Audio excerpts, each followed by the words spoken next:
Covid, combien coûte ou rapporte un mort du Covid? Alors c'est public. C'est tellement public, c'est qu'une enquête a été menée par des journalistes d'investigation de USA Today. Donc moi j'ai été récupérer l'information, j'ai effectivement pris contact avec ce journaliste-là pour m'assurer de la véracité de l'information. C'est différent d'un État par rapport à un autre. Le schéma est le suivant. Vous êtes identifié comme étant cas contact Covid, vous rentrez à l'hôpital reçoit $50. Dans cet état-là, dans l'autre, reçoit $100. Vous utilisez un respirateur. L'hôpital reçoit $300. Malheureusement, vous mourrez dans cet hôpital-là, l'hôpital reçoit $4000. Conclusion, pour vous, il y a eu euthanasie, on peut employer le mot? Je ne sais pas s'il y a eu euthanasie, mais en tous les cas, ce qui est prouvé, et ce que je sais, c'est qu'il y a eu une surenchère pour que l'hôpital se transforme en machine à cash. Ce qui veut tout dire. Et pardonnez-moi de vous poser la question, mais le public se pose. Vous parlez des États-Unis, mais en France? Je suis très gêné, Richard, j'irai pour répondre à ça. Je comprends bien, parce qu'il faut savoir que le monsieur que j'ai en face de moi reçoit des menaces en permanence. Et c'est un acte extrêmement courageux, croyez-moi, de venir ici, sur le plateau, nous révéler toutes ces choses aujourd'hui. Donc, je vous en demanderai pas plus, même si, à travers votre réponse, on arrive à détecter quand même un certain nombre de choses. C'est moins qu'on puisse dire. Alors, autre révélation que vous faites dans le livre, sur les vaccins. Alors, sur les vaccins... Mais si oui. Excusez-moi, Richard, je souhaiterais revenir un peu sur les chiffres, parce que les chiffres sont parlants. Oui. D'accord. On entend parler, il y a 3000 morts, 4000 hospitalisations, des choses comme ça et autres. Concrètement, comment ça se passe? C'est quand même incroyable. Je dirais que avant la Covid, un certificat de décès avec une seule ligne, la cause de la mort. Je suis mort d'une overdose. Je suis mort, je dirais, du cancer, avec la définition de type de cancer. Je suis mort d'un arme à feu. Ça, c'était avant la Covid.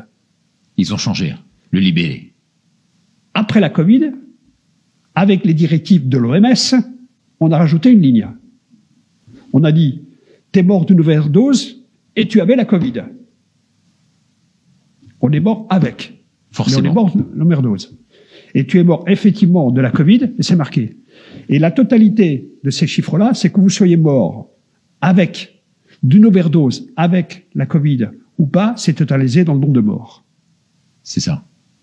Donc ils ont fait gonfler les chiffres complètement arbitrairement. Donc on a fait gonfler les chiffres, et je vais aller même pire que ça, parce qu'il y a quand même des preuves que j'ai pu moi-même vérifier en me déplaçant dans certains hôpitaux. Dans certains hôpitaux, si une personne est mourante à l'étage où on traite de la Covid, dans son certificat de décès, il y aura marqué mort de la Covid. Mort Covid. Mort Covid. Mort Covid. Un suicidé et mort Covid. Alors qu'il était rentré, il est décédé d'un cancer. Mais il était sur un étage où effectivement il y avait le traitement des Covid, on était en train de faire des tests, il y avait des choses comme ça. Alors ça, effectivement, on va en reparler dans quelques instants quand il s'agira d'évoquer la communication en la matière. L'autre révélation, je le disais tout à l'heure, c'est sur les vaccins. Effectivement, on parle de vaccination, de taux de succès de tous ces vaccins qui sortent et que vous connaissez tous, hein, et les 3 ou 4 principaux qui sont sur le marché à l'heure actuelle en France. On parle d'un taux de succès dans la presse de 94-95%, ça marche très très bien. Alors vous avez des informations à nous livrer, parce qu'en fait, les chiffres qui sont avancés, on ne peut pas aujourd'hui les avoir, ils ne sont pas publics. Il faut quelqu'un comme vous qui connaisse par cœur et à un niveau incroyable la cybersécurité pour pouvoir les retrouver. Quels sont ces vrais chiffres? Patrick Joland. Alors, si on regarde, c'est vrai qu'il y a des messages publicitaires des principaux fabricants de vaccins, pour ne pas les citer, Pfizer, Johnson & Johnson, Moderna, AstraZeneca. Moderna assure 95% de succès de son vaccin. Quelques jours après, il assure 100%. Johnson assure 90%. Moi, je veux bien. La question que je me pose, c'est d'où viennent ces chiffres? D'où vient ce 90% et basé sur quoi? Ah non, c'est opaque, on peut pas, c'est confidentiel. Ah bon, c'est confidentiel? Mais pourquoi c'est confidentiel? Comment vous avez fait ces 95%? Alors j'ai été un peu gratté, d'accord? Je suis tombé par hasard sur des papiers, d'accord, qui montrent qu'en réalité, l'efficacité est nettement moindre, sans annoncer des chiffres, est nettement moindre que c'est annoncé. Et ce que vous dénoncez également dans le livre, qui est très intéressant puisque vous parlez des vaccins, c'est d'abord les financements assez opaques derrière, parce qu'effectivement, il y a pas mal d'hommes politiques de premier plan qui auraient investi dans ces vaccins-là. Dans toutes les sociétés qui fabriquent des vaccins, sauf le vaccin Sputnik chinois, Sputnik russe. Sputnik russe, je dirais Bill Gates a mis de l'argent. Y compris dans les sociétés chinoises. Y compris dans Sinopharm. Parce qu'il y a 3 vaccins chinois. Il y a 3 vaccins chinois, y compris dans les 3 fabrications chinois. Je dirais que, pour être très très clair, dans la société Moderna, Bill Gates a mis 10 millions de dollars. Ce qu'on peut dire, c'est que Bill Gates, donc ce que vous disiez, a pris une participation donc dans tous ces vaccins, excepté le russe. Excepté le russe. À ma connaissance, j'ai pas d'informations concernant les Russes. Il a mis de l'argent dans la société Moderna, il a mis de l'argent chez Johnson & Johnson, il a mis de l'argent dans AstraZeneca, il a mis de l'argent, je dirais, des dons. Il a mis des dons, je dirais, dans les sociétés, au moins dans une société, je dirais, chinoise, là-dessus. Mais quand on revient au vaccin, toutes ces sociétés avaient des casseroles avant celles dont vous parliez, là. Toutes ces sociétés ont des casseroles, sauf Moderna. On parlera de manière particulière sur Moderna.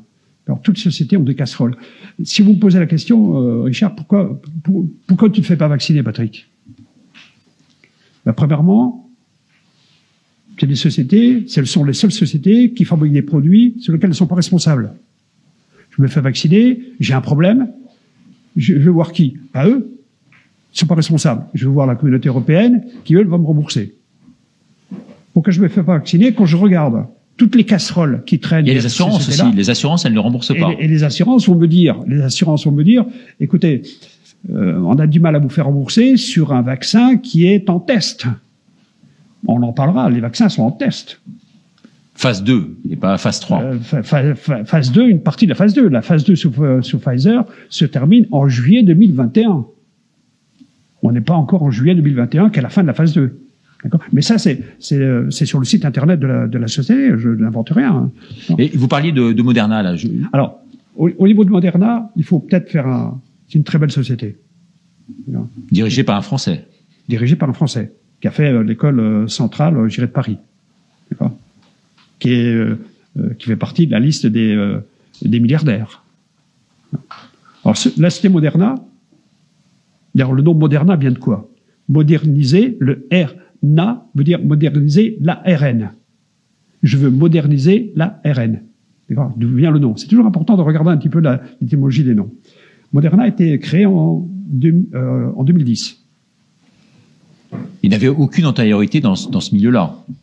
Aucune antériorité, aucun passé, d'accord, dans ce milieu-là.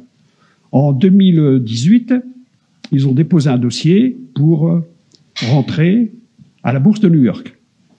Quand on rentre à la bourse de New York, il y a le gendarme de la bourse de New York, qui s'appelle la SEC, qui vient analyser le dossier.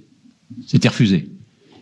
Il analyse le dossier, et le rapport, qui est également disponible sur Internet, d'accord, dit, écoutez, le niveau de risque de vos produits est très important, vous n'avez même pas fait d'essai sur les animaux, hein, on ne sait pas ce que ça veut dire, l'ARN, revoyez votre copie. Donc il est en premier refusé. On revient, puis il a accepté. Moi, j'ai pris le dossier qui fait 267 pages en anglais, et le soir, je lisais les pages pour regarder.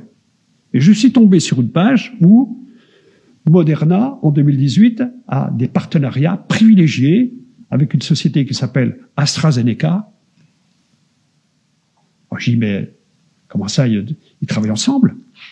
Mais ils travaillent ensemble depuis des années, monsieur Joland. Ah bon, mais c'est même noté dans le document officiel, je dirais, de la bourse. A des partenariats avec la DARPA, c'est-à-dire le Centre de recherche militaire américain. Il y a des partenariats avec la fondation Bill Gates. Bill Gates et Melinda Gates. Et Melinda Gates. Alors, j'y mets, c'est intéressant comme truc. Quand je me fais vacciner par Moderna, c'est le vaccin AstraZeneca. C'est quoi les partenariats? Alors évidemment, on est en 2018, on n'est pas en 2019, mais le partenariat existe toujours. Allons un peu plus loin sur la société Moderna. Et au niveau, puisque vous m'avez posé la question sur les vaccins. On est au début 2020. Le 11 janvier, et c'est marqué sur le site de la société, le 11 janvier 2020, sur le cycle de développement du vaccin de la société Moderna, il y a une petite case qui est écrite « Les Chinois nous ont fourni le génome, la séquence génomique de la Covid. Et grâce aux Chinois, on a pu, 3 jours après, créer notre propre génome et 3 mois après, sortir la phase 1 du vaccin. » Ils sont vraiment sympas, les Chinois. Ils sont vraiment très sympas. Ils leur ont donné comme ça, c'est un petit cadeau de bienvenue. C'est un petit cadeau de bienvenue, surtout que ils fabriquent eux-mêmes des vaccins. Hein. Donc ils sont quand même concurrents malgré tout, alors, et donc ils livreraient à la concurrence la quintessence de leur savoir. C'est marqué sur leur site. C'est marqué sur leur site. Alors et c'est toujours marqué sur leur site. Après bon, le 11 janvier. Alors, je dis le 11 janvier. Je regarde sur le site de l'OMS. Et effectivement, c'est confirmé le 11 janvier. Mais je regarde, mais qui fait le maximum de dons à l'OMS? C'est Bill Gates. 70% du budget de l'OMS est Bill Gates. Mais qui a mis un maximum d'argent dans Moderna? C'est Bill Gates. Donc la date du 11, j'y crois pas. Alors j'y crois pas, et je vais faire un tour sur la Maison Blanche. Et je tombe sur des communications de Mike Pompeo, le secrétaire d'État, qui dit « Les Chinois, on est le 22 avril 2020, les Chinois ne jouent pas le jeu, ils ont toujours pas fourni la génome du virus, on ne sait rien faire. » Alors qui croire? Qui croire? Il y en a qui dit « On a la génome, on peut fabriquer, on est le 11 », et il y en a un autre qui s'appelle le secrétaire d'État qui dit « Écoutez, le 22 avril, j'ai rien reçu, et au mois de juillet, j'ai toujours rien reçu. » Alors qui ment dans l'affaire? Qui ment dans l'affaire? En tous les cas, moi je suis population, donc toute le bricolage, j'allais dire la magouille interne, je ne veux pas en entendre parler. Moi, ce que je veux faire, c'est est-ce que je dois faire confiance à ce type de vaccin-là? Voilà, et c'est pour ça que vous avez écrit ce livre, donc Un monde de menteurs. On nous ment, en gros. On nous ment sur tout. On nous ment sur tout. 80% des informations, et je le redis, qui circulent aujourd'hui sur Internet, des informations dites officielles, sont, selon vous, fausses. Alors, revenons à Bill Gates un court instant, parce que Bill Gates, dans un premier temps, on l'a compris, il aurait investi dans ces sociétés-là, pour les intérêts qui lui incombent. Et puis, parallèlement, il investit énormément, et c'est ça qui est très intéressant, dans la communication. Parce qu'il fallait aussi qu'il maîtrise complètement la communication. On sait qu'il a investi dans le monde, mais pas uniquement dans le monde. Le monde à hauteur en France de 2 millions d'euros, en tout cas entre 1,4 million et 2 millions, mais plus vers 2 millions visiblement. Plus vers 2 millions. Et pour le reste, est-ce que vous pouvez nous livrer la liste des journaux dans lesquels il aurait investi? Alors, j'irai question. Bill Gates, je ferai un livre sur Bill Gates. Il est prévu. D'accord. Je me tâte de savoir si je raconte tout. Bill Gates a investi dans tous les laboratoires, que ce soit Merck, que ce soit Novartis, que ce soit, je dirais, AstraZeneca, que ce soit Johnson & Johnson, que ce soit Moderna et autres. Il investit des centaines de millions de dollars. Des centaines de millions de dollars. Bill Gates, pour un certain nombre de raisons, a chapeauté la presse et les médias. Il a fait des dons au Monde, il a fait des dons à Al Jazeera, comme journal, il a fait des dons à la BBC. Al Jazeera.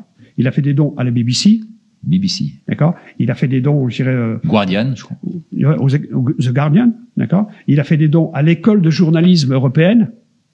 Pourquoi? Pour la formation des journalistes de demain. Pourquoi? Comme j'ai l'esprit un peu mal placé, ça dépend comment je me lève, je me suis dit, avec ça, le journal Le Monde n'est pas prêt de faire un mauvais papier sur Bill Gates, quoi. Et puis, il a également investi dans pas mal de journaux d'Europe de l'Est. Et beaucoup investi dans les journaux d'Europe de l'Est. En tous les cas, écoutez, je pense que, comme disait ma grand-mère, la coupe est pleine, après tout ce que vous venez de nous livrer comme information de toute première importance. On va pas en dire plus, parce que quand même, il faut maintenir le suspense et que les téléspectateurs puissent lire votre livre. En tout cas, on a passé, je crois, plus d'une demi-heure en votre compagnie, ce qui est déjà énorme. Et en tout cas, je vous remercie infiniment d'être venu très courageusement. Et je le dis haut et fort, parce que des gens comme vous, je veux dire, il y en a pas beaucoup qui osent dire tout cela à l'antenne, chez nous et dans les conditions du direct. Et donc, effectivement, un monde de menteurs, la cybersurveillance au service de la vérité. Il n'y a pas que le Covid. Ce sera peut-être l'occasion de revenir sur cette chaîne ou sur une autre pour en parler. En tous les cas, merci infiniment d'être venu. Patrick Jolland, merci à vous, téléspectateurs, de nous avoir suivis. Envoyez toutes vos réactions à présent sur le site de François. Et merci pour votre fidélité. Au revoir.